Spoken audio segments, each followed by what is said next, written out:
মানুষ এত বদনাম করেছে যে আমার বিয়ে হচ্ছে না, মা হতে চেয়ে বিস্ফোরক কাঙ্গনা।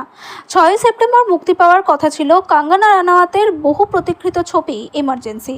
তবে আচমকাই সেই ছবির মুক্তি আটকে যায়। জানা যায় সেন্সর বোর্ডের বেশ কয়েকজন সদস্য এই ছবির জন্য মৃত্যুর হুমকি পাচ্ছে। সেন্সর বোর্ডের তরফ থেকে বাদ দিতে বলা হয়েছে একাধিক সিন। এরই মাঝে ফের শিরোনামে বলিউড অভিনেত্রী ও বিজেপির সাংসদ কাঙ্গনা রানাওয়াত।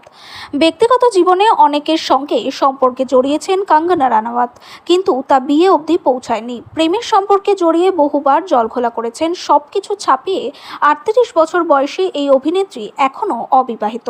সম্প্রতি ছবির প্রচারে আপকি আদালত অনুষ্ঠানে অতিথি হিসেবে উপস্থিত হয়ে বিয়ে নিয়ে প্রশ্নের মুখে পড়েন কাঙ্গনা।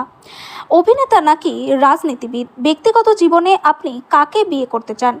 দর্শকের এমন প্রশ্নের উত্তরে কাঙ্গনা বলেন, আমি এখন এ বিষয়ে কি বলবো। বিয়ে নিয়ে আমার মতামত খুব ভালো। আমি মনে করি সবারই একজন সঙ্গী থাকা উচিত। আমার মনে হয় আমার মা হওয়ার সময় হয়েছে, কিন্তু মানুষ আমার নামে এত বদনাম করেছে যে আমার বিয়ে হচ্ছে না। আমার বিরুদ্ধে এত মামলা আছে যে যখনই আমি কারো সঙ্গে কথা বলা শুরু করি তখনই আমার বাড়িতে পুলিশ আসে বা আমাকে সমন পাঠানো হয়। একবার সমন পাঠানো দেখে আমার হবু শ্বশুর শাশুড়ি বাড়ি থেকে পালিয়ে যায়। এসব বিষয় প্রভাব ফেলেছে, আমি মজা করছি না। প্রসঙ্গত কিছুদিন আগেই কাঙ্গনার বিয়ে নিয়ে খবর ছড়িয়ে পড়েছিল। এক ব্যবসায়ীর সঙ্গে তার নামও জড়িয়েছিল, তবে কাঙ্গনা জানিয়ে দেন যে পুরোটাই জল্পনা। সেই সময় অভিনেত্রী বলেন, আমি অন্য কারোর সঙ্গে সম্পর্কে আছি, সঠিক সময়ে সব জানাবো। দয়া করে আমাদের নাম একসঙ্গে জুড়ে আমাদের অস্বস্তিতে ফেলবেন না।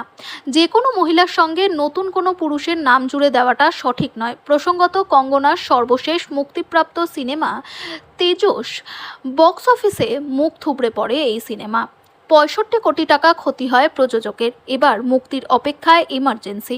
তবে শুরু থেকেই বিতর্কের মুখে এই ছবিতে ইন্দিরা গান্ধীর চরিত্রে অভিনয় করেছেন কাঙ্গনা।